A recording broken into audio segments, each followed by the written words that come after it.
Today's reading is from chapter 29, The Awakening, and we're doing the final section of this chapter.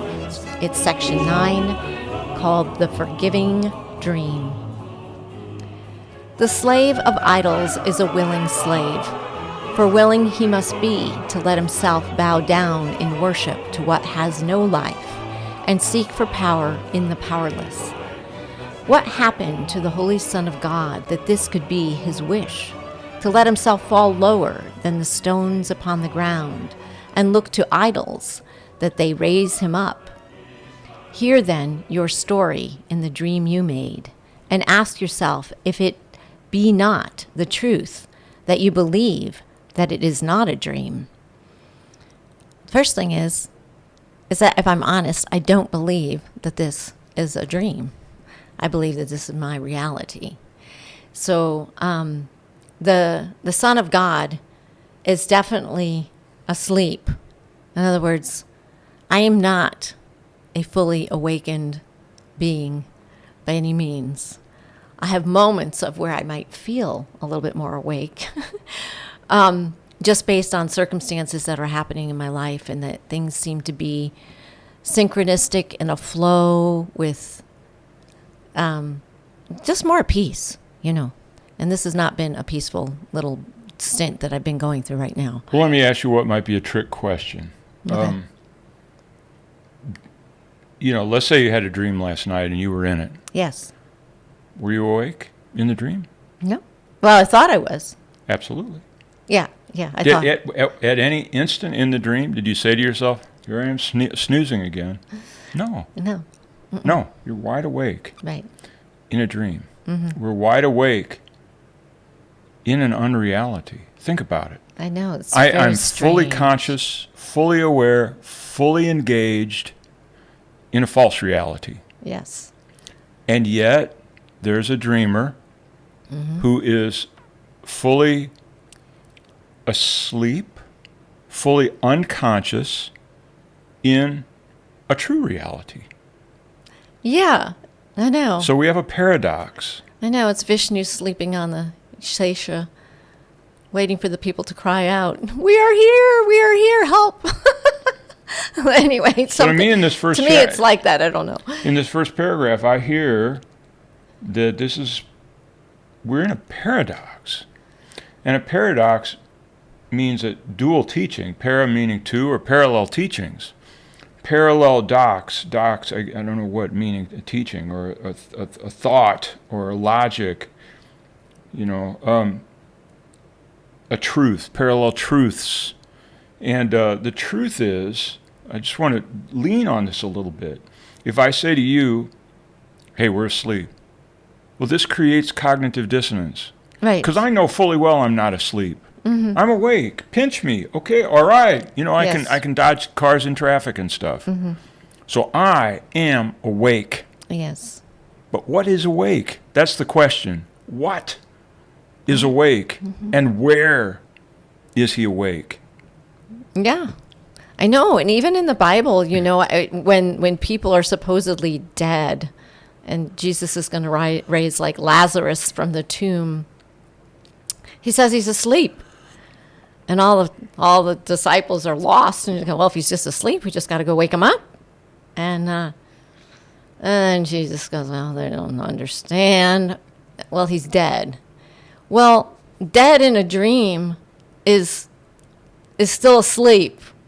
He didn't tell them that they were all sleepwalking as well. Right. Well, you're all asleep as well, but we're going to go wake up Lazarus. Right. Right, there's that ambiguity going on of what Jesus intends by the word sleeping or death. Yes. There's ambiguity there in even the Gospels. Yes. So here when it says, for willing he must be to let himself bow down in worship to what has no life and seek for power in the powerless. How do you understand that? Where are you seeking power? Seeking power in the powerless. Well, every idol that I seek, that I think will fulfill something outside of me, that a place of lack or a place of, or where I think that my knowledge will, I have to lay some knowledge on someone else because they lack something, those are all places where I've given power to something that is outside of myself, for the most part. I've actually made idols of all those things, which was what the whole section. That's true. That's true. However, I can make it more direct and more immediately accurate and truthful for me, how I can feel it. And that's the one I really, really depend on. The one that I bow down and worship to. Seek for power. The where I seek for power, moi, my big brain, my big technique, my big ability to forgive, my big ability to figure things out. That's where I'm seeking. Yet, where's the proof? Is it powerful? I wish it were powerful. Yeah. But when I'm seeking for those things, it's exposed as powerless. I'm looking within myself, quote unquote. We're not talking about the within that the Course talks about. I'm looking within this body-mind for the power to deliver me into a better world, a happier world. Now, it has a toolkit, Course in Miracles, Buddhism, Yes, right. Yeah. Asceticism, Christianity, the Rosary. It has tools it can pull on to bring happiness to me like this. But I'm relying on this dream fragment. And the reason it has no power is because it's in an unreality. Yes. If this were real, all of my awareness and all of my tools would also be real. Yes. But they're not. And so it's yet pointless. Everything that we supposedly create, any creative endeavor, including this podcast, is where we lay power on it. That's powerful. It's reaching people. It's enhancing our lives. Right. It's doing something.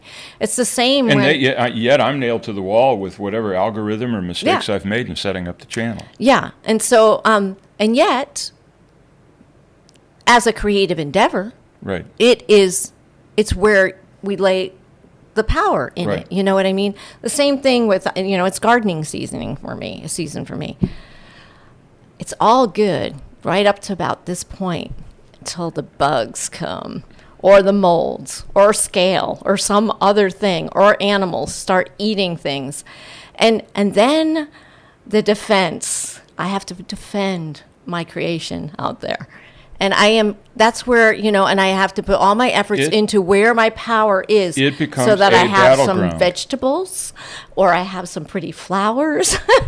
and every year I have to give up at some point and just say, it's going to be what's going to be. And I always think it's not going to turn out so great, but there's always some benefit that I get from it too, from my efforts. But that's, any creative endeavor, anything where we've put something into, whether you're a cabinet maker or you're a writer or anything else, we're actually putting our own personal creative effort into something, is definitely a place where I say, I'm powerful in this. I know how to do this, For a child, it's when they first ride a bike or when they first get their legs or whatever, got power, can get from here to there, And it seems like I do it. And yet, as you said, there's nothing really happening. I'm a character in a dream. And yet, also, the access to the Son of God and the Holy Spirit has not left me as a fragment of the dream. It's wholly here all the time. I've got this drumbeat theme that I go to all the time, which is, yeah, that's true. I've got access to the Son of God and the Holy Spirit, and it's a wonderful, wonderful world that way. The simple reality is, I am who I am. This thing that you're speaking is not enlightened, Right. And it really hurts when it gets its toe stubbed. In the most minor infractions against the ego, it has meltdowns and pain and anxiety and suffering. And that the idea that I'm going to heal that within this, like I'm going to fix this dream fragment, I'm going to patch him up, I'm going to give him some tools. No, he's always going to hurt when somebody bumps into him. Somebody says, hey, you know what? You said that. I don't like it. Yeah. Immediately, well, like Yes, this, it wilts. right. It wilts. Exactly. Or somebody says, hey, what you said, that's great. Whoop, like this. I am totally powerful, though I am a victim of every tiny thing that happens in this world, which reveals that I'm in a delusional state of power. Yes. And that what I am is I'm organically hooked into what the Course is calling the dream. Yes. It's organically hooked in. So just like in an aquarium, if the fish is shitting in the bowl, or the turtle, God knows, and you didn't clean it. If you got a turtle, you got two choices with a turtle. You got two choices with a turtle. You either have a filthy fish bowl that smells like a stagnant pond, Ew. or you have a sick turtle. If you want to keep the turtle clean, it's unnatural for the turtle, they're filthy, to stay clean. If you have a clean turtle, you got an unhealthy turtle. Isn't that interesting? I did not know that. They want that bowl to be filthy. They feel happy there. So if you yourself want to say, hey, I want a turtle. So what I'm saying is this dream figure, if we clean it up like we want to clean up that turtle, it's going to be sick. It can't be cleaned up. It is what it is. Now, you can do some things, wisdom and teachings and meditations and diet, and there's so many tools. Yes. But in the end, it's a very small band of work that we can do. I don't care how many body shops or detailing that I take my Ford Pinto to. It's always going to be a Ford Pinto. I can put a supercharger on it. Yeah. I can jack up the back end. I can do whatever I want to do. I can paint it candy apple red and put racing thunderbolts down the side. The damn thing is still a Pinto, all dressed up. And when people look at it, they go, wow, it's amazing what you did with that Pinto.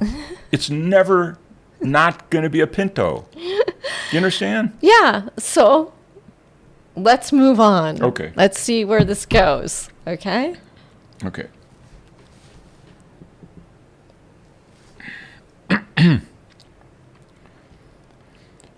A dream of judgment. First of all, I want to go back. It said, this is my favorite line, hear then your story in the dream you made. It's like, oh, yeah. Yeah. sit down when I tell you this. Yeah. Okay. A dream of judgment came into the mind that God created, perfect as himself. And in that dream was heaven changed to hell. And God made enemy unto his son. How can God's son awaken from the dream? It is a dream of judgment. So must he judge not. And he will awaken. For the dream will seem to last while he is part of it. Judge not, for he who judges will have need of idols, which will hold the judgment off from resting on himself, nor can he know the self he has condemned. Judge not, because you make yourself a part of evil dreams, where idols are your quote-unquote true identity, and your salvation from judgment, laid in terror and in guilt upon yourself. Now, you've been working with this, so what do you get from this? Well, right. This is the juicy paragraph. This is where I feel forgiveness lies. If I'm going to understand forgiveness, then I have to understand that any judgment that I make, and I mean any, about myself, about my health, about another, about the house, about whatever, I am then making the dream real. So the place that I use judge not the most is when I'm in a state of upset, because to me, I can't even begin to get a feeling of peace or forgiveness without it. So for the dream will seem to last while he is part of it. Judge not, for he who judges will have need of idols, which will hold the judgment off from resting on himself. Yeah, this is a blame game. It's that. It's the fact that the HVAC broke down. It's because that person didn't do whatever I thought that they should be doing. in my presence, or some other reason that is not okay in the moment. Those places, the judgment thing, I think, is really, really key in my ability to hold off a moment, because it's the holy instant. The Holy Spirit wants that instant where I want to start going out there and judging everything and blaming everything, which are the idols in my dream. And if I just say, hey, I don't like what I feel, what if I don't know anything? What if I don't know what that person's really all about? What if I don't know where this particular situation that seems like a disaster in the moment is going to go? Maybe I just don't know. Will I give the Holy Spirit this instant, judge it not, and allow for a moment where there's respite from my upset? It only wants a moment. It doesn't say that you're not going to ruminate again and everything else, but there has to be a release there. What do you think about that? No, I think it's good. I mean, I agree. It also says, so must he judge not, and he will waken. You can see how powerful that is. Well, I guess you asked what I thought, and what I think is, what the Course is saying is true, and I said it's paradoxical. The teaching is paradoxical, because I'm just sitting here thinking that judgment is. I'm not saying that judgment is something I do. I'm saying in the realm of the dream, judgment is. The dream itself is made out of judgment, of assessments, where I look out on a world that comes to me and I decide in a weird backwards way what I am by various filters of accepting or rejecting what that world is around me. So I don't really know what I am, and I see certain things and go, that's better than me, or I see something else and go, that's worse than me. So I'm constantly in an adjustment thing to try to discover what I am, because I don't know what I am.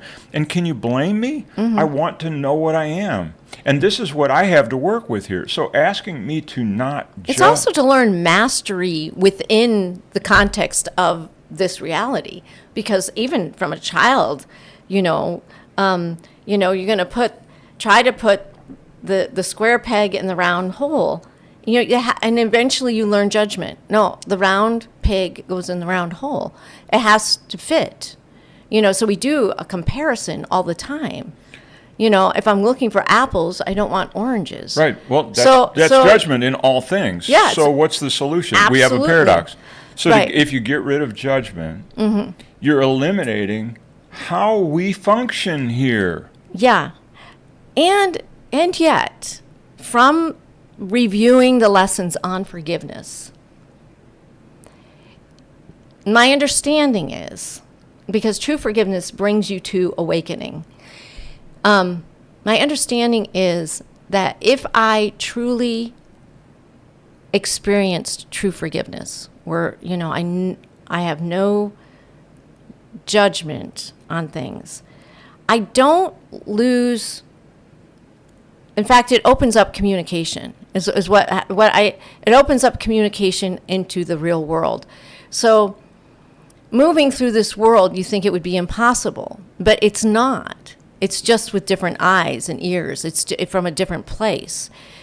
And what seemed to be what the Course likes to go valuable or valueless becomes much more clear. It becomes much more clear in those moments. Okay, but what is that? Give me an example of this valuable and valueless, given any whatever mundane circumstance. What does that feel like to decide that something has value or has no value in your average perceptual, meeting? Valuable always has a sense of eternal in it. What is valuable is not the thing, the place, the event, whatever it is. So the eternal. It's a quality. So dial that in. Dial that into anything from a friend, a bowl of ice cream. Okay. Anything. Parking space. So anything. The interestingly enough, my experience has been that in those moments, the world becomes a bit comical, and you can see that it's not a reason to get upset about most anything. And so what's valuable is how love extends. Now, I can't, from my egoic self, I cannot extend love. It doesn't do it. It's impossible. But when there is that opening, love extends spontaneously. It's a spontaneous outpouring that just happens, and anything and everything seems to fall in line, and the person and people that you meet seem to have, reflections of the truth. That's what it has. Okay, well, I'm going to set up an That's example. That's the only way I can describe it. Now, I know I didn't give specifics. No, that's okay. good. This might be a dirty trick. Okay, so let's say you're in a parking lot. Yeah. And, there's no parking places. Yes. And you see somebody backing out. Mm-hmm. And you see that spot opening up, and somebody else sees that spot opening up simultaneously. Uh-huh. Now, take it from there. What happens next in terms of finding the eternal? You find the parking space. No, I'm serious. Yes. How do you find the eternal? Because this answers competition, aggression, establishing territory, rights. It's a lot of the qualities of judgment enter into that moment. And let's make it even a little bit more interesting by saying, for sure, you've been waiting there for a few minutes for this person to get out, and now that person arrives. It's at the concert, and the concert's already starting to go, and well, whatever. But you can put all kinds of situations. But you've into been sitting there. You've been sitting there for a solid 60 seconds, and this other person's been sitting there for 10 seconds. And they get in there. I'm not saying what happened. You just tell me what happens next. Well, the thing of it is that what happens next will determine whether or not I'm practicing the course or not. Let's say the other person zips in, and I was waiting. So the course doesn't really take effect until we're battling for the space itself. No. Can it take effect as soon as you see that situation developing, that someone else is waiting for that spot? Yeah, I mean... That you've been there for a minute, and they just showed up, and balls to the wall, they're going to punch it, and they're going to go for it. They will. So... Yeah, well, I'm going to be mad. I mean, if it's any other, Okay, well, I'm going to solve it rather than ahead. milk this one over and over and over again. This is what happens. You realize that the curriculum is serving me a situation. Right. And my brother and I are vying for a parking place. Yes. I've been waiting a minute. The brother's been waiting 10 seconds. We're not talking about the justice of who should get a parking place. We're not talking about self-abnegation. We're not talking about a sacrificial love. We're talking about rights in this world over a parking space because I've been here. Uh-huh. And so what you do is you go, joke's on us. That's what you say. And you go balls to the wall without hurting anybody to grab the parking place. Uh-huh. That's what you do. Mm-hmm. And then when you pull in, you smile and you wave and you go, I was waiting. This is what you do. Now, if they have road rage or whatever and they got a certain problem, let them deal with it. But you were waiting. Now, if the situation becomes more complex, in other words, the brother really does have a form of road rage or some sort of irrational anger about that, then they start screaming and cursing or whatever, then you can decide on the moment, say, okay, and you back out and you wave and you leave. Give it to them. It's like, in other words, I'm in it with someone else at a transcendent level. Yes. And in that sense, I have become powerful. because it doesn't matter how it turns out anymore. Well, that's the point. It doesn't matter how it turns out. The expectation But of only by determining what game I'm playing and who these players are. Yes. I'm not real. He's not real. Yes. Parking place isn't real. But we have a setting here. Yeah. And there's a lesson in the setting. Yes. That's primacy, territoriality. It's a fair game. We're not. Yeah. Now, if you're Christian, you're going to do it different, maybe. Right? Sacrificial love. Maybe. I'm just saying. You know. Yeah. Oh, Yeah. Lord, he was there, and I'll suffer and give him the parking place. Of course, doesn't necessarily want us to do that because that's not necessarily a part of that person's curriculum. Well, and that's an important aspect to me whenever we lay expectation based on, quote, rules of the game upon any particular situation, and then that expectation isn't going to be met or is not met, then there is going to be an upset. I mean, expectations inevitably lead to upsets. Well, you see, I've thrown judgment out in the parking situation. I've thrown judgment out, I think, in terms of A Course in Miracles, which is I say, I am in a simulated situation. I'm in a curriculum, a curricular circumstance. And there's a good way that plays out according to the rules that, as I understand them, and a bad way that it plays out. And I go according to the good way, unattached to whether that getting the parking place is really particularly wonderful or that another one will open up or anything. I play that moment with the idea that my brother and I are now communicating. Now, like I said, if I pull in the spot and wave and the person goes like this, you just go and you back out. Yeah, exactly. And then you let them deal with the fact that they flipped you the bird and wonder if that's their source of power. Then they have to learn if that's their source of power. Yeah, it is a learning game. I agree. But you don't care. Yeah, you don't care. That's the idea is that you enjoy that situation. You enjoy that circumstance. Yeah, you kind of go, huh? What do you know? Look at what that happened. Anyway, okay. Okay, paragraph 3. All figures in the dream are idols made to save you from the dream. Yet they are part of what they have been made to save you from. Thus does an idol keep the dream alive and terrible. For who could wish for one unless he were in terror and despair? And this the idol represents, and so its worship is the worship of despair and terror, and the dream from which they come. Judgment is an injustice to God's Son, and it is justice that who judges him will not escape the penalty he laid upon himself within the dream he made. God knows of justice, not of penalty. But in the dream of judgment you attack and are condemned, and wish to be the slave of idols, which are interposed between your judgment and the penalty it brings.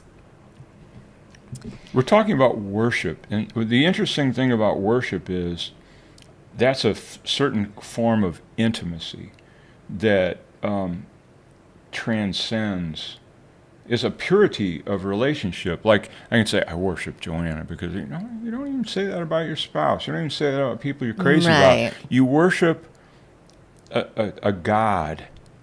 You worship a God, and the idol means that this isn't truly the God that you're worshiping. You're worshiping something that you've gamed out, and this thing represents a God that you no longer recognize.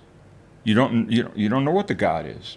That's what it said earlier in this. That's the power of the false idol, is that you just don't know what you're doing, and you don't know why you're worshiping it, and you don't know. And what do I mean by worship? It means attachment. Yeah, it means I can't get rid of that sticky feeling. It means that I'm somehow wedded to, as you said, a judgmental process within myself. Well, they should have, but they didn't. And if they had done it, then we would have, could have, but they didn't. And now I'm gonna, and I'm gonna be bigger than them. Well, don't feel bigger than them because I'm carrying on this way, and I'm just gonna forget the whole thing. Yeah.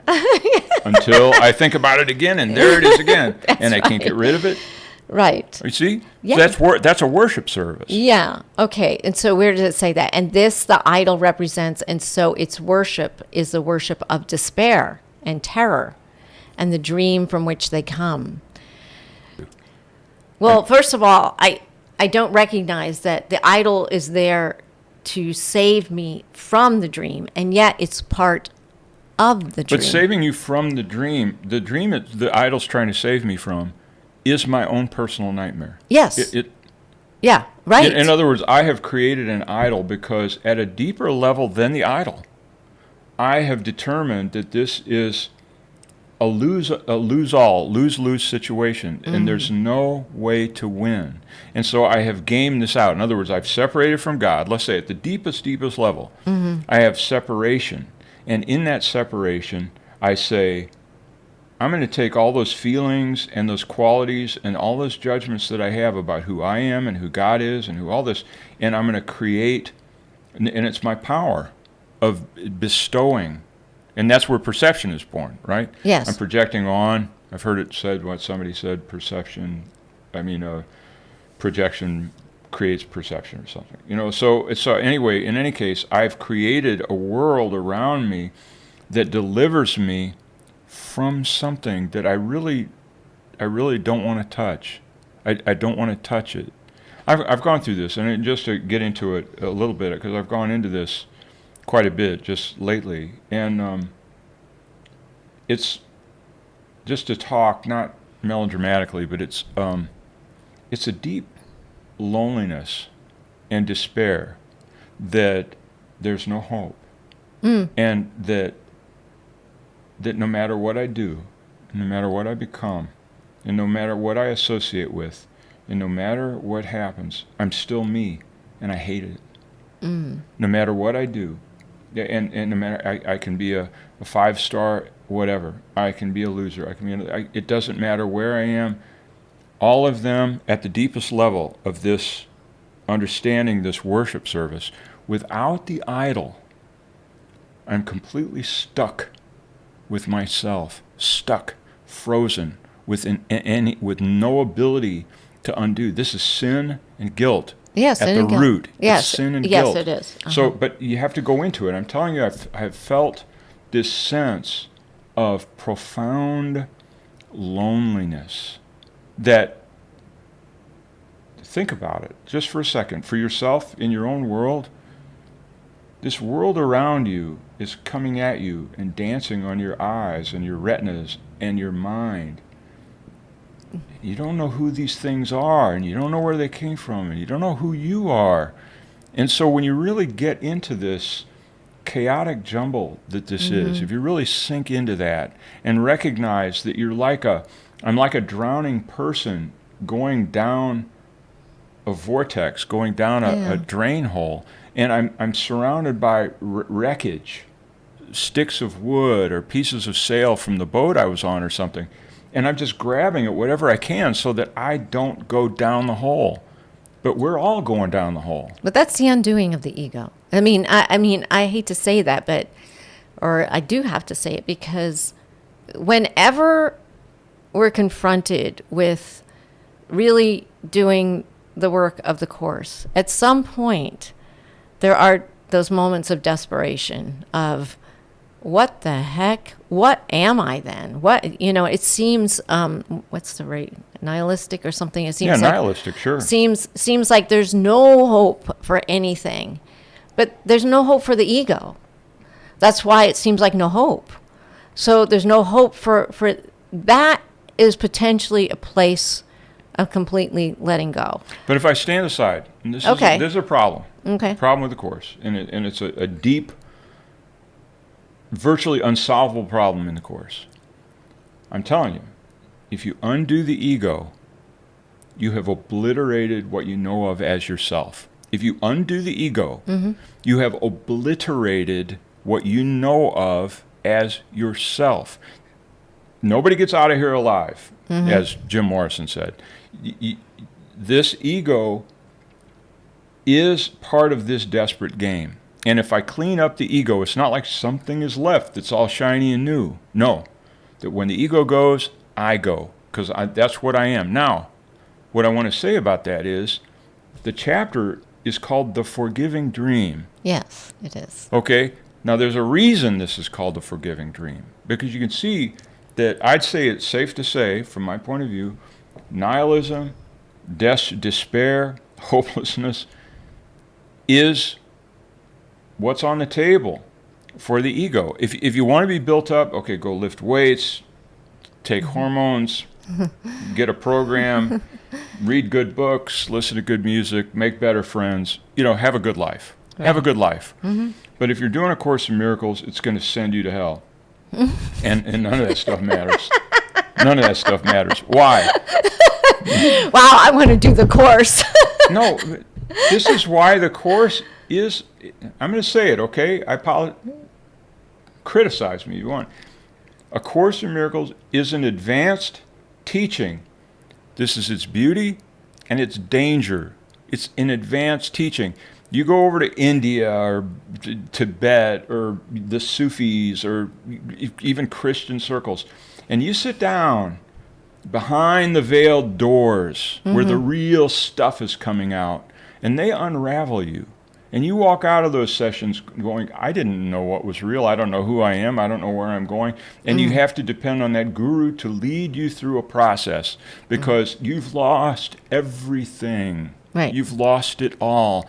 And A Course in Miracles is that advanced, potent teaching. Unless that goes to the head, it's like, I don't know what I'm going to do with uranium. If I have a little bit of uranium around the house, I'm not going to light a light bulb with it. Yeah.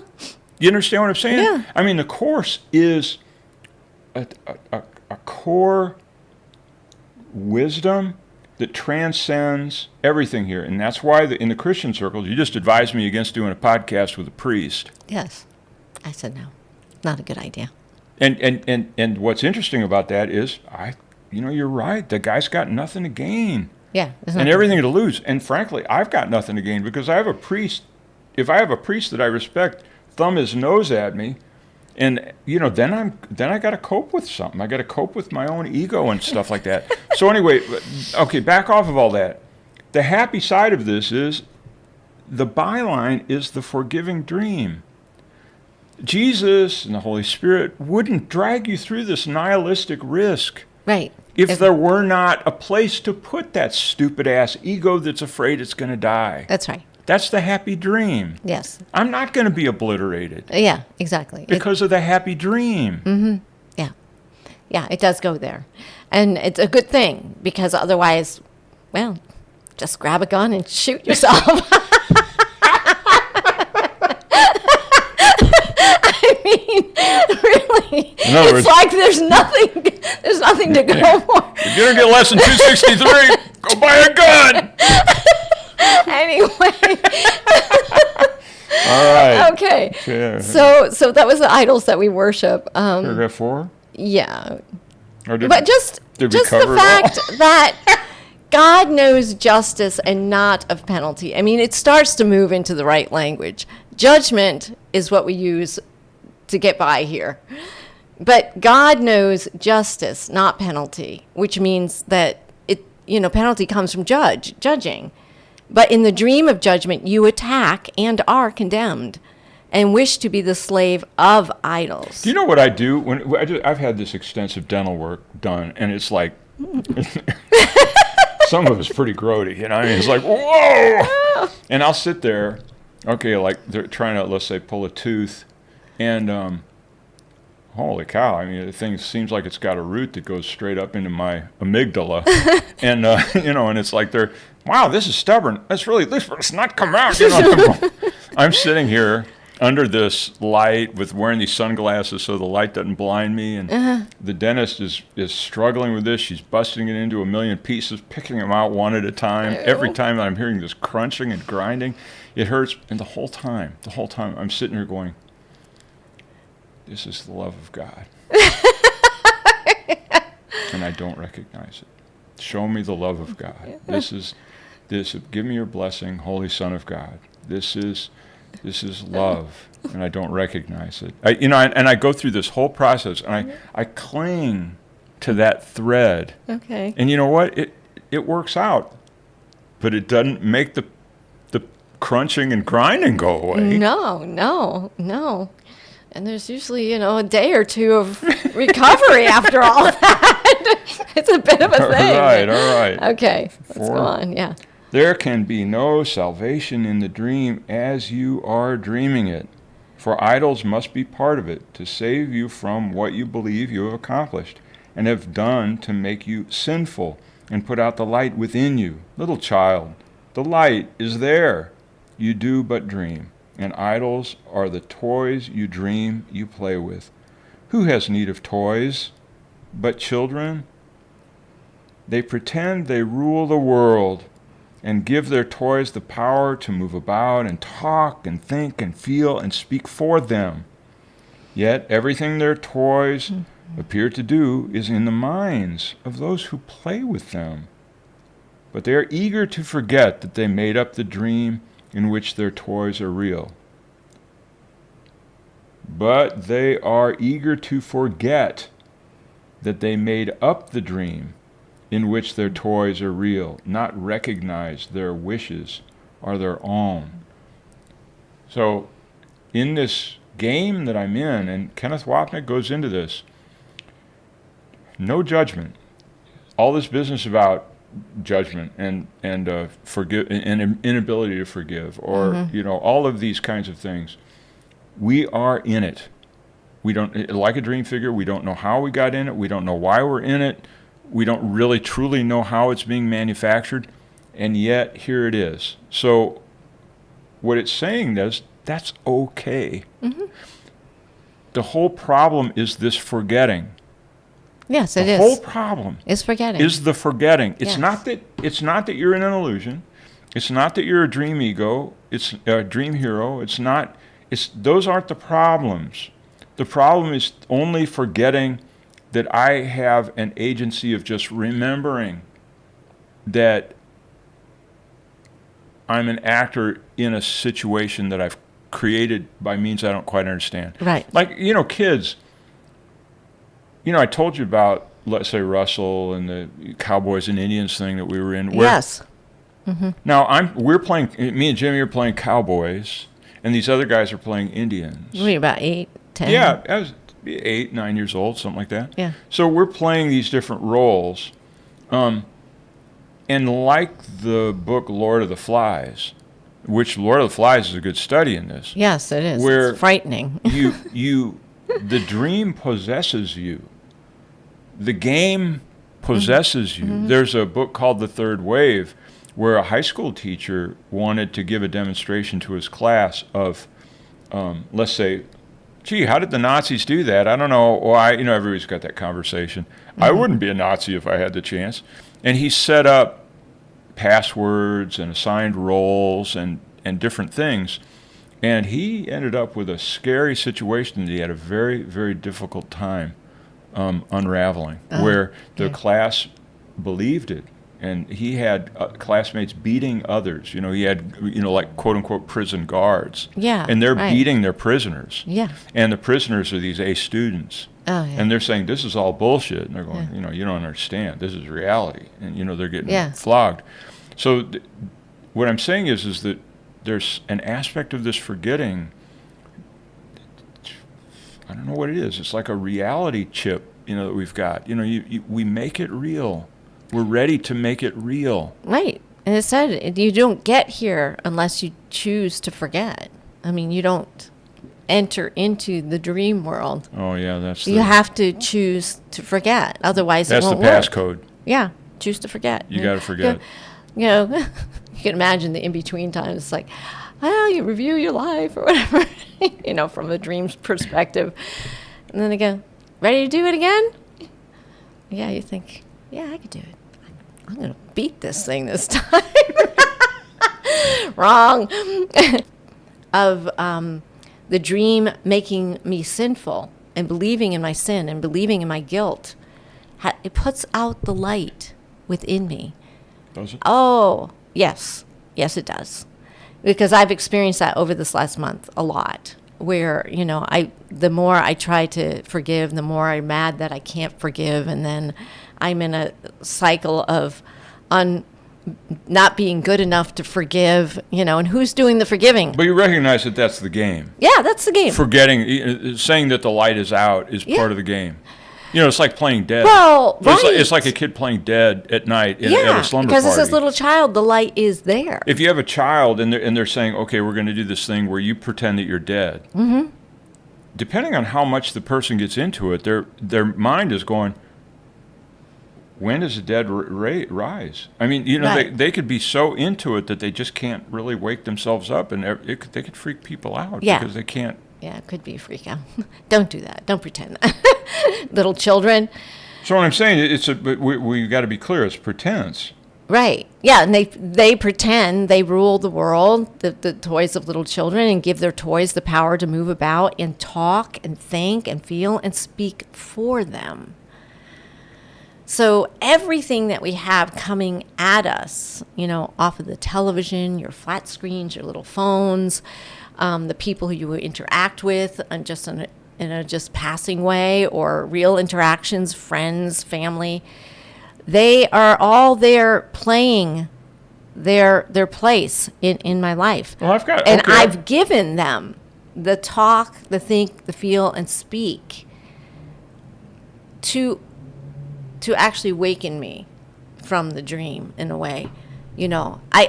I want to blame them for all my pains, my hurts, or whatever. Well, I know, but even in a way, like you won Employee of the Month several times as a temp. You won Employee of the Month. Yeah. I've got little books over there with renderings that blow my mind. Yes. I did them. Yes. I did them, and they blow my mind. I said, wow, what was I crazy enough to do that thing?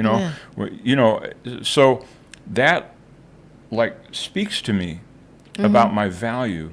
Your Employee of the Month speaks to you about your value. Yeah. And in that way, you've created these dead things. It's really just some paper with colors on it and whatnot, and I bet paid for them, or you've got Employee of the Month, so what? You worked at these places. Little plaques, little things. Right, but, put it this way, but both of us can discount it, okay? Yeah. And I'm not talking lightly. I'm trying, honesty is a lousy policy, but it's the only way to go. In other words, it's hard to be honest. Mm-hmm. And I'm going to be honest with myself, is that when I see those things, I feel that I've been valuable. Really. When I see my drawings from the past, and I remember the circumstances, the team circumstances, the projects, they really save me from being that fearful person that's alone, worthless. I have a past where people thought I was really something. And it's pitiful to say these things. I'm just trying to be honest. And when I look at them, I feel better. And that is a false idol. Yeah, absolutely. Yeah. So what about you? You really don't care about Employee of the Month? Not now. I've been unemployed for a very long time now. So. I know, but you know what? I'm just going to remind you, I'm sorry that I take this role in a special dreamscape. When we get in certain conversations, you are certain to remind me that you won Employee of the Month. Oh, yeah. And what are you saying? You're saying, I show up. Yes. I do a job. I figure out things when I get there. Those are things that we've accumulated from the dream itself that make us feel like we're more than the nothing we're afraid we are. Yeah, I can work my way through it pretty quickly. All the offices start to appear the same. You're moving from job to job, and it's just like, oh, okay. I answer the phone. I know how to fix a. I know, but as you say that, don't you feel good about yourself? Yeah, I did. I'm a winner. I showed up. I have something to say for this thing. It gives me complaining rights, actually, about other people's behavior when they don't show up, and when they don't do that, or when they can't figure it out. Judgment. It gives judgment. me, in that area, I can have my selective outrage. Yes. But I'm putting this with this child with the toys. Yeah. These are the things we've animated with power. Yes. Just saying they're still there. Yes. Yeah, they are. The toys are still there. Yeah. They just show up differently. Right. Right now, it shows up as, I have a stump out in my front yard, and every year I put lots of flowers I put a big, huge bucket, and because it's a Praise my stump. it's so funny. And when I pass people in the grocery store, in the church, in weirdest places, he goes, "I'm just seeing what you're going to do with your stump this year." You know what's great about the... So, because I put a lovely array of flowers around it, and I put a big on top of it and everything else, and that becomes my new employee of the month. You know what I mean? You know, it's too bad we aren't in India. It's like, wow, look at you. Isn't that a nice stump you got going? If we were in India, people would come by and anoint it with milk, or they would put garlands of flowers around the base, or they might put little statues that they have. And they'd have to put the statues in with the flowers. You know, they did that in San Francisco. There was actually a bollard that was at the end of a street. There was a bollard, you know, like one of those concrete steel pipes with concrete in it, and it was meant. I think it's like this big around. And it was meant to keep trucks from going into the park. Right. It was there. The Indian population decided it was a Shiva lingam, and they started anointing it and putting flowers on it, and it became a full blown shrine. Oh my gosh! See what we do? It's amazing. I know, but the question is, I mean, as a shrine, I'm going down the street and I see what I know is a bollard to stop trucks, but I see what someone did to it, and I'm moved. Yeah. I don't think it's stupid. No. I think, wow, they found the sacred in this bollard. I found sacred in a stump. Okay. Nightmares are childish dreams. The toys have turned against the child who thought he made them real. Yet, can a dream attack? Or can a toy grow large and dangerous and fierce and wild? This does the child believe because he fears his thoughts and gives them to the toys instead. And their reality becomes his own because they seem to save him from his thoughts. Yet do they keep his thoughts alive and real, but seen outside himself, where they can turn against him for his treachery to them. He thinks he needs them that they may escape his thoughts because he thinks the thoughts are real. And so he makes of anything a toy to make his world remain outside himself and play that he is but a part of it. Okay, he thinks he needs them that he may escape his thoughts because he thinks the thoughts are real. And I've had this, as I said, if I don't go, you're talking about finding within. You're talking about meditation, things like that. And I am quick to say that, you know, this isn't about the traditional meditation practice. However, I find it a very useful practice to try to understand the things that give me value. The things that I do, you know, this podcast would be one, the quality of it, you know, how the intro goes or how the outro goes or the quality of our conversation, how the sound works, you know, all that kind of stuff. And then there's stuff from my past, you know, the drawings or whatever it is. And but I constantly struggle. And I go through this process of realizing that I'm like a lifeless puppet that has been given life and mobility and animation by the things that have given me value. I don't believe that I'm worth.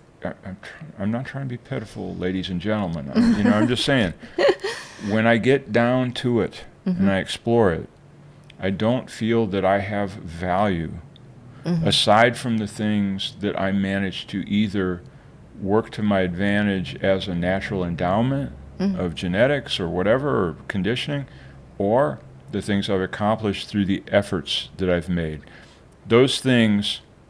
But don't you think all of those things, that because I've been going up through a bit of, self-analysis on a lot of stuff too, that sense of unworthiness, or whatever you use for your word, mine is often unworthiness, is to keep the ego intact. In other words, the self-deprecation language that we use, and and finding that, well, none of it means anything, so I don't mean anything, and all that kind of stuff is there to actually, by having a worthlessness kind of attitude, it's to keep the ego alive.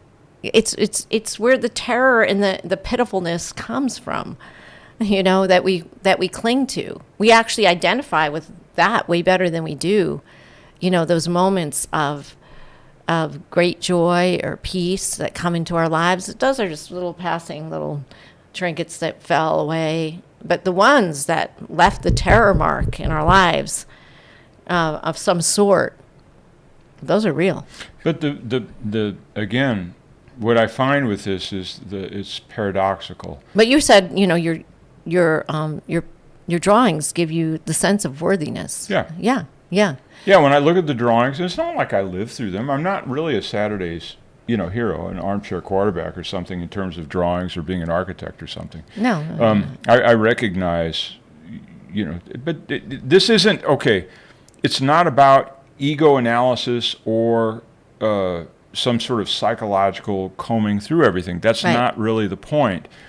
The point I want to make is that when I go into this and I recognize how I need the people around me and the world around me to reinforce something that I'm not really even sure what it is, but I need them to reinforce it somehow. Your value. My value. My value. When I really go into that and realize how pervasive that is, and I start to pull the threads on and say, take that away, and take that away, and take that away, you're right, the ego goes away, but so does everything else. And, and it is nihilism. And so the solution, when I go into that process, it does lead to, let's call it what it is, a kind of a depressing spiral. And as soon as I identify it as a depressing spiral, not that I'm depressed, but it is a depressing spiral. And as soon as I identify that depressing spiral, I go, well, this doesn't end anywhere except nihilism. So I'm not on the right path. So as soon as I can say I'm on this analysis, true as it may be, is on the wrong path, then I immediately partner with the Holy Spirit, and I go through the process of saying, give me your blessing, Holy Son of God. Give me your blessing, Holy Son of God. In fact, I went back to that situation that was in the church in Sarasota, we talked about many times, where I went through that. I said, give me your blessings, Holy Son of God, and I addressed each and every element in a church that I hated everything. I hated everything that was going on. I hated all the people and everything in it. I hated every piece of stained glass and terrazzo floor and every Izod shirt and every pew and every priest and acolyte, everything. I hated it all. Beautiful as the church was, I hated it. And I said, well, this, I even started experimenting. I start looking around and going, is there anything here I don't hate? Well, the answer was no. So when I realized that I hated everything, and that I had a perch of an ability to judge at that level where I was somehow immune to that hatred. And when I realized, I said, oh, I'm not getting it. The reason I hate everything is because I am hate. That's what's going on here. The reason I'm seeing hatred everywhere is because that's me. And it was too devastating to think. It is devastating. And so I agree. At that instant, I said, this is wrong. Because I do understand, let's give it to the devil. If there is a devil, let's just talk in mythological terms. If there is a devil, he wants you devastated. Yes. Okay, he wants you nihilistic. He wants you being a big zero. So when I believe that fully. I believe that fully, that if there's a gatekeeper, he wants you devastated so that you cannot, there's no hope of value. Very realistic, very realistic. And so when I started saying, give me your blessing, Holy Son of God, give me your blessing, Holy Son of God, and I started addressing each and every particle, every marble chip in the terrazzo, every stained glass panel and rock, I looked at that, and that's when this miracle happened. But the point I want to say, it's a refresher. I went back and looked at it just recently, that lesson. Mm-hmm. When I went back to it recently, in the light of that miraculous moment, and it addresses anger. That's what that one's about. No. The lesson, like 162 or something like that. Yes. Give me your blessing, Holy Son of God. It jumps right in to anger. So for some reason, the Holy Spirit Gave you that one. loaded my brain with that mantra Right. that was absolutely appropriate for that situation, and there's no way I could have known it. That's my way of saying that if I'm on a despair path, down, down, down, immediately say, this is about partnership, and that despair is not, even though I've been really negative in this whole podcast about all this stuff, as soon as you start feeling that spiraling in, Mm-hmm. which it's got a reality to it in the dream. Yes. Yeah, it does. Okay, anyway, that's it. No, that's to have those insights. I think it's imperative because it allows you then to really, really, really apply the course and see a different outcome than what you thought was going to be there. There is a time when childhood should be past and gone forever. Seek not to retain the toys of children. Put them all away, for you have need of them no more. The dream of judgment is a children's game, in which the child becomes the father, powerful, but with the little wisdom of a child. What hurts him is destroyed. What helps him is blessed. Except he judges this as does a child, who does not know what hurts and what will heal. And bad things seem to happen, and he is afraid of all the chaos in a world he thinks is governed by the laws he made. Yet is the real world unaffected by the world he thinks is real, nor have its laws been changed because he does not understand. So when I'm in the dentist chair and I'm saying, this is love, this is why I go through the exercise. It's not to be weird and morbid. It's to say, I'm in a situation that Phil knows what pain is. Phil knows what dentists are about. Phil knows what it means when teeth break off. And he knows what's a good dream and a bad dream. In other words, I go into a dentist office fully loaded with my understanding of reality. Yeah. And when I go in... you had some pretty traumatic Yeah. young versions of Right. going to the dentist after breaking front teeth and Right, everything. getting my face busted in. But anyway, when I go into those situations, fully loaded, after doing A Course in Miracles, I realize, Phil, you're loaded with nothing. You got nothing. You don't know what your dream is. You don't know if the dentist isn't going to slip the drill and take out everything. You don't know if all the work you put in is going to fall out in 2 weeks. You don't know anything. So to realize that the dream and the dreamer are out of my control, man. They are out of my control because I'm awake in an unreality. Not because I'm unconscious, but because the dreamer is unconscious in reality. He and I are the same.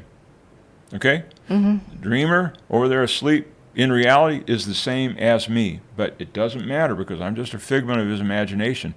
Until I get with the Holy Spirit, only then do I have a conduit to understand what I am as a sleeper. Yeah. Only then do I have that conduit. So if I go in and realize, I go in with the Holy Spirit and say, I'm recognizing that I'm fully vulnerable to this situation. And then to say, redesign love for me, okay? Under the drill, under the whatever, under the Novocaine, under the whatever, under the hot lights of the dentist office, reveal love to me here because you said it doesn't matter where I am. You did. That was an assurance. That's a promise. Yes. You said it doesn't matter where you are. It doesn't matter what's coming down your pike, And so that's why I do it that way. And I'll tell you what, it's scary. Yeah. It's scary, but so far, I'm 100%. 100% what? I'm 100% where it's a happy dream. Every time it's a happy dream. Yeah. Every time. Even some of them have been unhappy. But I go in and I go, well, let's just see. That one didn't seem like it was that happy. You're right. And just it's been a year project so Yeah. far. And in this one, I mean, this is just giving us the recommendation that we remember that children, and it associates us being in the idea of a child who believes he's become the father, powerful, but with little wisdom. And I would say that takes some contemplation too, because we all feel as though, I've grown up, I'm this age now, I've been through life, I have a certain amount of wisdom, experience and everything else. No, we're still all children. There was a podcast that actually said, I know you guys watching it, I won't name names, but it said, how to accumulate wisdom. And I don't have the courage to presume that I understand what wisdom is at this point. Right. I don't either. The only wisdom I have is to turn this over to the Holy Spirit and recognize I'm on a despair spiral, even if I feel like I'm on the up end or the down end of the despair spiral. Right. Because the discernment is to know that you need to have, you need the other point of view. In other words, I can't, from my normal operations, know that I'm playing a child's game with toys, which are idols, Right. and that these have been hurtful to me, and yet I want to still hold on to them because I need something to project onto for the reason why I hurt in the first place, or whatever those kinds of laws are. And it's also saying that we don't understand. What hurts him is destroyed. What helps him is blessed. That's how we play it. Except he judges that this as does a child who does not know what hurts and what will heal. And bad things seem to happen. And that's, that is what our life seems to be going on. Help. You need help. I need help. And yet the laws have not changed. Just because I don't understand. Well, and in paragraph 7, it launches directly into what this whole thing is about. All this negativity is because, let's be honest about this, all this negativity, I recognize it's a lot of negative talk and nihilism and despair and whatnot. But there's a way out. 7 is what we're talking about, and this is very real. Yes. Okay, now, paragraph 7 says, the real world still is but a dream, except the figures have been changed. They are not seen as idols which betray.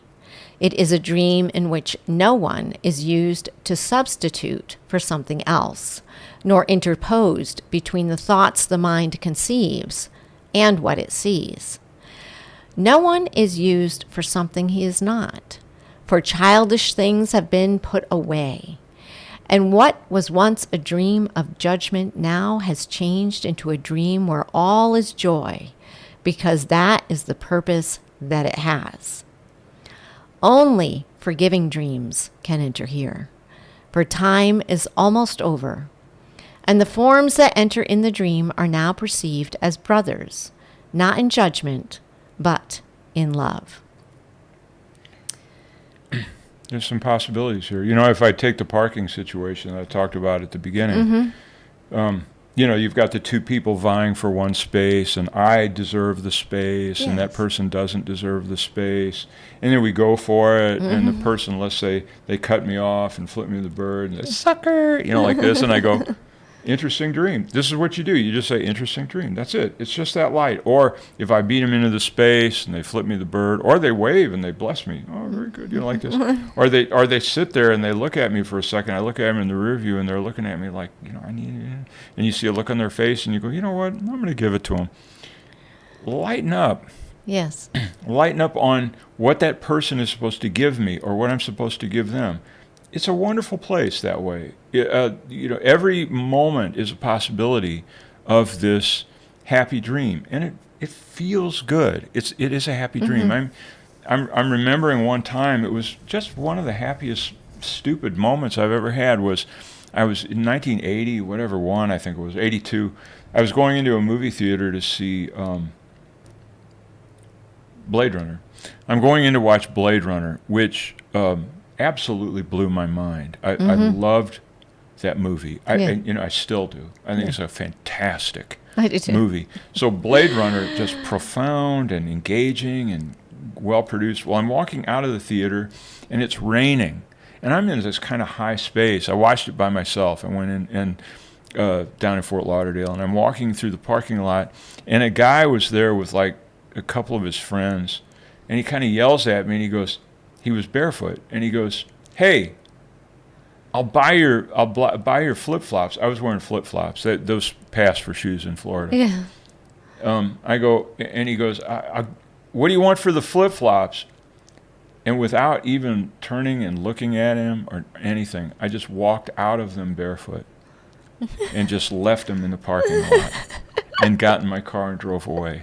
And it felt great. Yeah. Somebody's going to be on foot, and they're going to have to walk home, and they need flip-flops. That was great. No, he had to get in the movie. Oh, he had to get in the movie. Yeah, he couldn't get in the movie without flip-flops. Oh, yeah. He had to have some shoes, or they wouldn't let him in the movie. Oh. Okay, got it. So I said, it's easy. Give it to him. I mean, it was such a cheap shot for me to feel good about the way the world is built. And a lot of the happy dream, I think, is similar to that. It's like I'm still gaining an egoic sense of positivity based on illusions, but no harm done, and nobody's used for anything else. I actually looked at it like, at the time, even though I wasn't doing A Course in Miracles, at the time I thought to myself, this guy has given me this great gift by asking for my shoes and offering me like $10.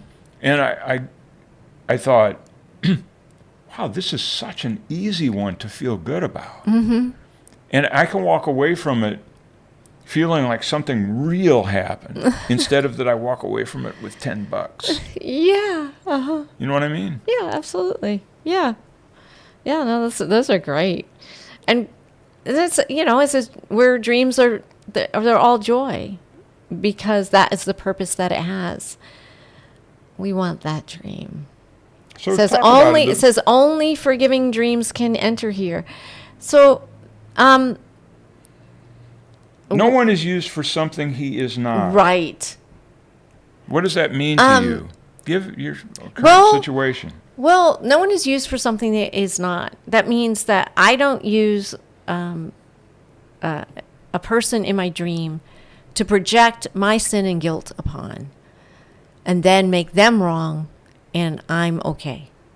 I have not found that to be the case at all, doing as much of the course as I have. If I project the sin and guilt onto the other, I experience it almost immediately as well. So, and then that's, double pain, because now, I got no place to put my sin and guilt, and now it's come immediately back to me, and I've got to deal with it. So in this instance, though, the dream takes on a different thing. The figures change. They don't betray. They don't do or say. And okay, but why don't they betray? Because no one is used to substitute for something else, nor interpose between the thoughts the mind conceives and what it sees. How is it possible that they don't betray? Are you saying that their behavior alters in the dream? I'm saying that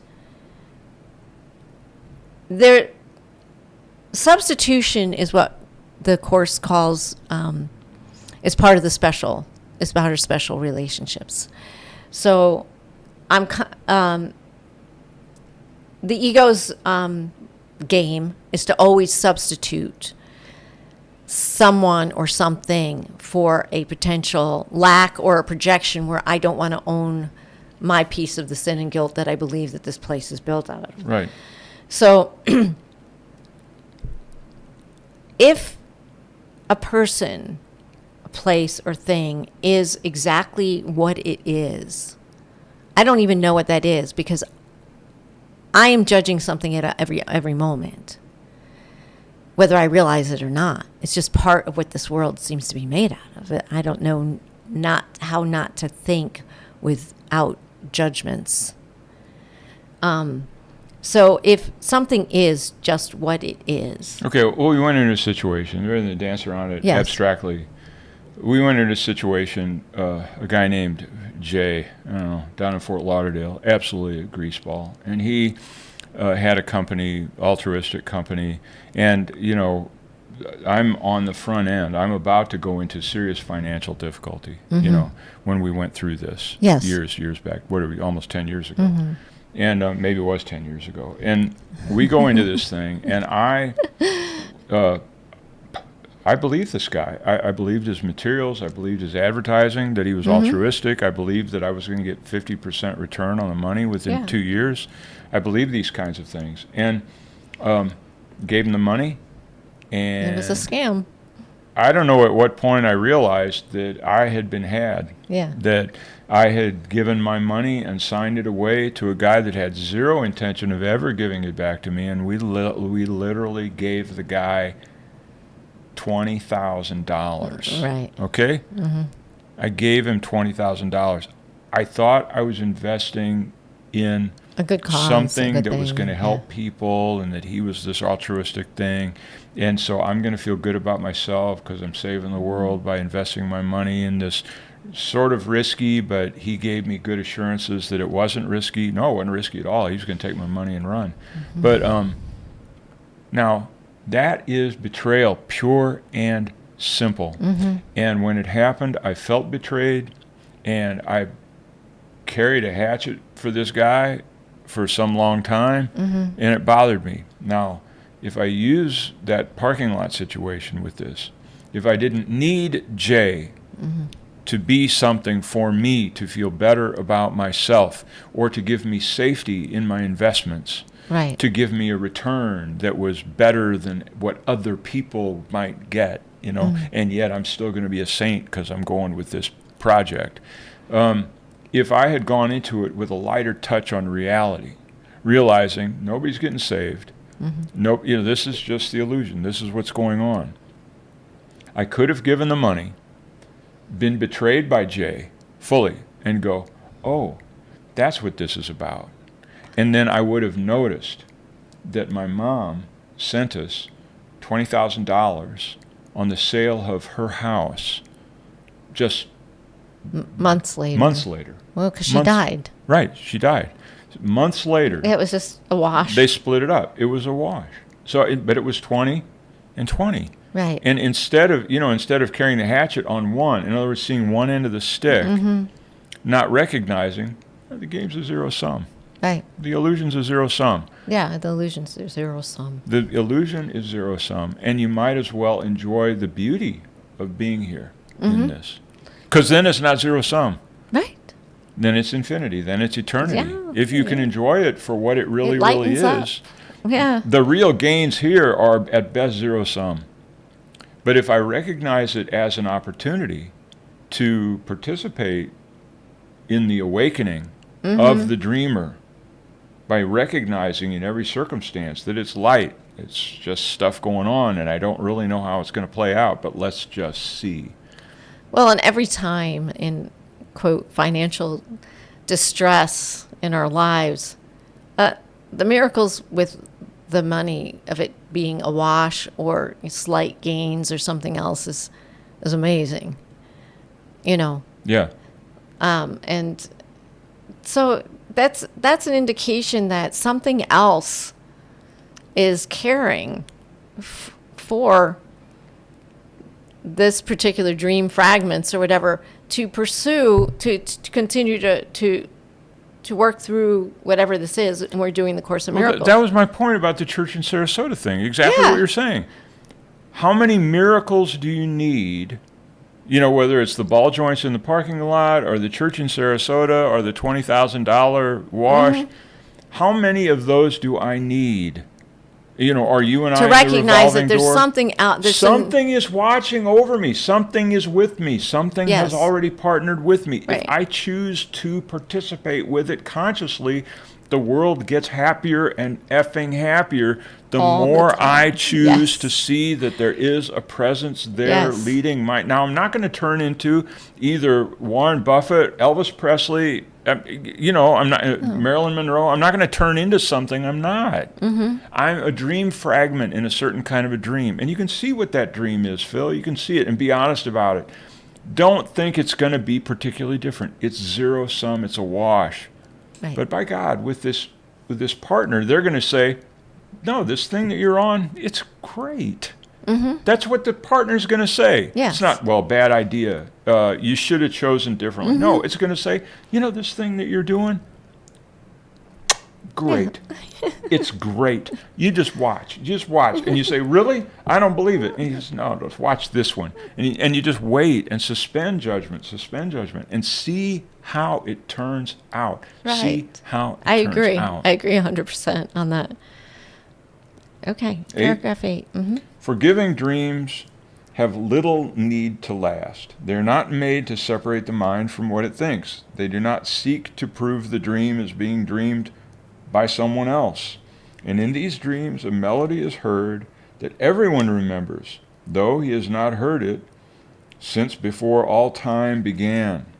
Forgiveness, once complete, brings timelessness so close the song of heaven can be heard, not with the ears, but with the holiness that never left the altar that abides forever deep within the Son of God. And when he hears this song again, he knows he never heard it not. And where is time when dreams of judgment have been put away? I love that. This is a non-dualistic. Okay, you love it. So what does it mean? What does it mean? Because this is what we have to really, really work with. This isn't just poetry. Well, there's the one lesson, forgiveness offers everything I want. And then it lists, it offers some of the things I was contemplating with it. Self-worth. I was like, yeah. It offers peace. It offers a quietness of mind that can never be disturbed. So forgiveness, once it's experienced wholly, the forgiving dream is in the works. I mean, it is incoming. And that's why it only takes one of us, one little fragment in the dream to be the savior of the world. And I always say, well, wasn't that Jesus? And did it already happen? And then we pretended that it didn't happen for us? What, are you asking me? Yeah. I mean, I always wondered about it. I'm just saying. I don't, I'm putting him on the spot. Again, this is another one of those, sound bite, declare the Course in Miracles evil, sound bite incoming. I'm going to say it, okay? Please, if you're watching this and you're new, please develop a light touch on this, okay? Just to develop a light touch. I am the Savior of the world. Now, what world is that? In my world, listen to me if you're about to say that I'm evil. In the world that I'm in, I am the only one that says I. Yeah, that's right. Jesus doesn't say I. God doesn't say I. Abraham doesn't say I. The people around me don't say it. My mother and father, they say I, but I don't feel it. I only feel my I. Mm-hmm. That's all I feel is my I-ness. That is my share of Godhead. Do you understand? That's the share of Godhead that God... Now, is my life great? Can I do what Jesus did? Can I roll away the stone and all that kind of stuff? Not in that historical sense. But this book is saying you will roll away the stone. Mm-hmm. You will experience the death of your terribly small, stupid self. And you will roll away the stone and have the glorious resurrection. Is that something for me to read in a comic book? Is it something for me to read in a Bible? Is it something for Mel Gibson to show me in a movie? Is it something that I'm supposed to get from Joanna or the church on the street? It can only come in that I. Only that I sense can die and be raised from the dead and save the world. Only in that I sense. And when you do that, I hope you've stayed with us before you comment that I'm evil, right? Yes. When you do that, mm-hmm. you are in not other than the sacred body of Christ. It enabled that to happen because it happened once as the Alpha and the Omega before time immemorial. Once and for all. Once and for all. Yes. I can participate in that through forgiveness and through understanding this healing and salvation. I can understand that. That's why this creation, and we've talked about all the dismal parts, about the despair cycles and all this kind of stuff. The reason there is a resurrection from the dead is because, the Alpha and the Omega did it on the front end. Did it on the front end. And so I have that I can participate with. It's not like I'm, quote unquote, making it happen. I'm participating with it. Let's just leave it at that. So what I'm trying to say about this is, this world we're in is fantastically beautiful. And it's an absolute beauty. It's not a relative beauty, like some things are better than the other. If I can live in this world, participating with that one, and we deal with this idea of salvation of the world, and this, because we're talking about the song of heaven here. Yes, I know. It's That's the what song I love. of heaven. I love That's the what song of heaven. So what is the song of heaven? Do you think it's remembering? It's just remembering completely that that you're home. It's a sense of home, like that feels so good. You're just going, why did I ever want to pretend I was something else? That's what it is. And that is deep within each and every one of us, that song of heaven. It can be re-experienced individually. But what is it? What is it? What's the song of heaven? It can't be described. You just remember it. Well, okay, I'm going to give it a shot. Okay. Let's say I'm in the dentist's office and I go through that exercise. Said, I went through this whole exercise. God is in the drill. God is in the Novocaine. God is in the tooth. God is in that sound. God is in the grind of the drill. God is in my mouth. God is in my body. God is in the dentist. God is in the dental hygienist. God is in the lights above. God is in... And I went through the whole place and said that this is God. This whole thing is just a pulsing body of God. This whole thing that I'm immersed in as I sit on the chair like this. And I go through that exercise, and I'm telling you what, it's not bliss. I'm not like in seventh heaven, but I'm staying with the thread. I'm staying with the thread and staying with the thread. And when it's over, there is a sense of communion. I'm just saying, I love the dentist. I love the hygienist. I love the girl at the front desk, even though she's shooting the shit with her friends and she's not paying attention to me. I love that they're talking. I love everything when I come out. Oh, I'm just saying. Way different than the church. Well, I mean. No, it's what happened in the church. Yeah, it is what happened in the church. I was overwhelmed. Yeah. Because it almost, the healing dream was almost an attack on me. It was almost an attack. I felt like I was going to dissolve. But in this, it's like it's much, much milder, more actively participating and less getting bowled over by a miracle. Right. It's more like I walk out, I love these people, and I'm just grateful. God, there's a landscaper, and they do their landscaping. I'm cutting across the grass, and the sidewalk goes there, and it's just great. I can walk across, and I got a car to get into. This is the song. This is what I think, and you correct me if I'm wrong. This is the song of heaven. It's my egoic ability to participate with the unity of all things. It's going to take the sense of the notes and the sounds and the chords and the choruses of groups of people, individuals, efforts that are seen and unseen, that dance together into a song because, and you go, why is it good to be here? Why? Because we're all good. Yeah. That's it. That, and that's this song of heaven. There's no justification for anything. That's how I experience it. I like it. Anyway, I think it's beautiful. Okay, paragraph 9. Whenever you feel fear in any form, and you are fearful if you do not feel a deep content, a certainty of help, a calm assurance heaven goes with you. Be sure you made an idol and believe it will betray you.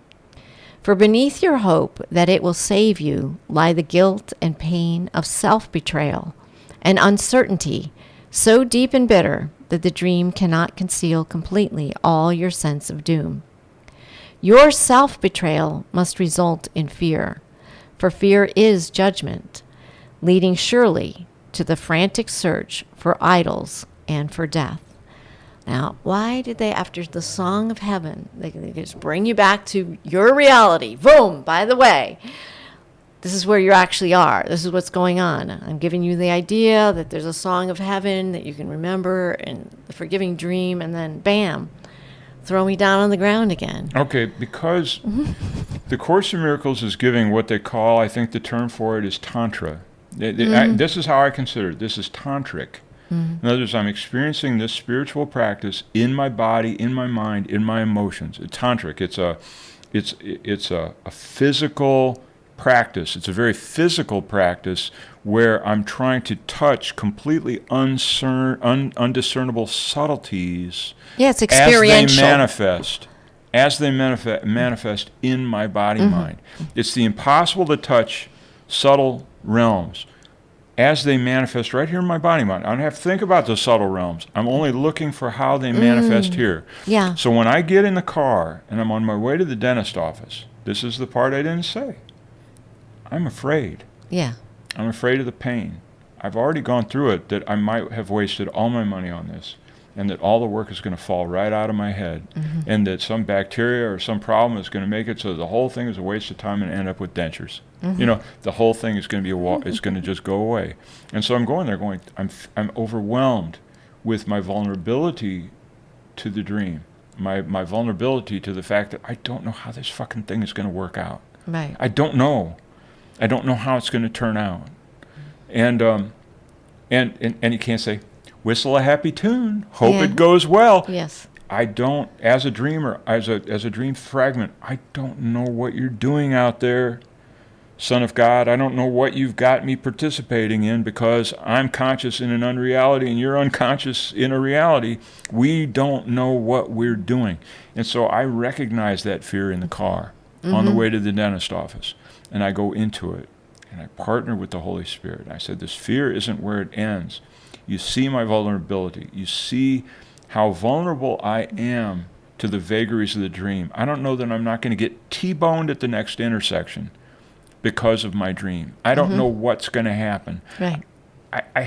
Do you understand? When you deal with A Course in Miracles and you're in a dream, you don't know what happens next. You don't know, and it's scary as hell, because you don't know what's going to happen next. So you just say, I'm going with the good book. I'm going with what you told me. I'm going with the promises. Lead me through this thing so that I am reinforced in the happy dream. Right. Yeah. And that's where I'm laying in the chair and I'm going through my business. So I'm saying it's a full spectrum. That's why it goes into the fear in any form and the lack of content. You cannot whistle this away. Right. Right. Yeah. And I know I've experienced over the last weeks are so deep and bitter that the dream cannot conceal completely all your sense of doom. Terrible, terrible place. But we're going to go on. The final paragraph that sets it all right. Forgiving dreams remind you that you live in safety and have not attacked yourself. So do your childish terrors melt away, and dreams become a sign that you have made a new beginning, not another try to worship idols and to keep attack. Forgiving dreams are kind to everyone who figures in the dream, and so they bring the dreamer full release from dreams of fear. He does not fear his judgment, for he has judged no one, nor has sought to be released through judgment from what judgment must impose. And all the while he is remembering what he forgot, when judgment seemed to be the way to save him from its penalty. This is what I'm saying, is that when this world we're in is a desperate, chaotic swirl, and if And if the order of the world is based on my sorting out good from bad and understanding what's good and good behavior and bad behavior, if that's my role here, I'm in a desperate state. It's Right. desperate. Mm-hmm. Now, the thing is, we reassure ourselves, as I said, we're playing house. And because God doesn't hate our guts, he doesn't like blow the whistle on you every time and just like, hey, watch this, moron. You don't know what you're dreaming, and nuke you every chance he gets so that your life is one nightmare after another. He doesn't do that. The miracles are all there. The happy dream is all there. It's really a simple matter of recognizing it, recognizing my fear, recognizing that I really do think that my relative self, my conditioned self, this dream fragment, really thinks it's got some controls here, but when I go into it, it's like, no, they're not there, and that makes for fear. I don't have the control that I think I have, and it makes for fear, and you have to have a powerful partner. You have to have a powerful partner, and with this is the faith and belief thing. Yeah, I was just going to say, it is the faith and belief. It's faith and belief. You have, because if you say, Trust. I don't know if there's a powerful partner or not. Well, okay, Yeah. go with that. Right. Go with it and say, show yourself, powerful partner. Show Yes. yourself. You've got to start with where you are. And if it's doubts about a powerful partner, then you've just got to go with that. But none of this happens without the powerful partner. None of it. I agree. And then I like this one line, sentence 3 in paragraph 10. Forgiving dreams are kind to everyone who figures in the dream. And so they bring the dreamer full release from the dreams of fear. No longer is anyone in the dream experiencing the attack and the defense when the forgiving dream comes and rests upon us. No, everybody wins. Everybody Everybody's okay. wins. Everybody's happy. Everyone's a winner. Everybody's happy. Everybody's happy. Let's go for it. Okay, to not leave it just at that hopeful place. Why not? Because A hopeful place. No, because it doesn't need to be hopeful. It's a goddamn guaranteed slam dunk. Everybody walks away happy when you go through this process. It's tantra. It's scientific. If you go through this process, everyone will be happy. Everyone will be happy if you go through the process.